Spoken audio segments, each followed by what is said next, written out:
Hi, I'm Bo with Karcher, and I'm here today to show you how to operate and maintain your Chariot 3 ISCRUB 26. So, let's get started. To begin using your Chariot 3 ISCRUB 26, unplug it from the charger. If you have the optional onboard charging system, you'll want to store the cord.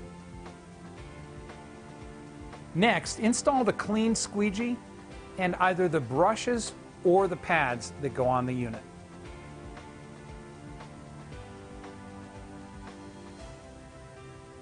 Fill the unit either with water only if you have the optional onboard chemical metering system, or water, and then add the correct measured amount of detergent.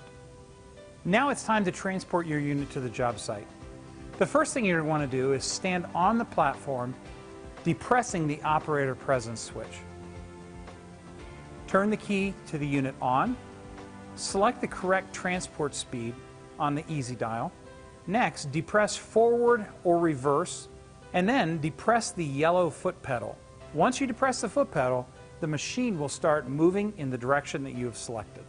You can control the speed of the unit by simply releasing slightly on the foot pedal or depressing slightly on the foot pedal. Once you've arrived at the cleaning site, select the correct cleaning mode. Remember, eco-efficiency is ideal for just lightly soiled areas.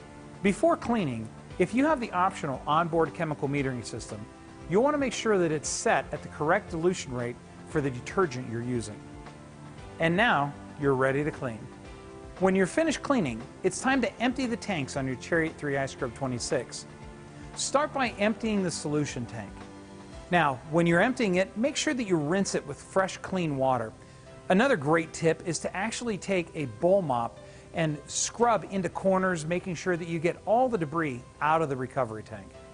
When you're done, make sure that the lid stays open on the recovery tank so that it can vent and dry thoroughly. Next, empty the solution tank as well. You'll want to make sure that you clean the pads and brushes so that you remove all of the debris while it's easiest to remove when it's wet and it's not solidified, dried, and hardened. For the same reason, we're going to remove the squeegee and we're going to clean it thoroughly. We'll leave both the pads and brushes as well as the squeegee off the unit so that they can dry overnight.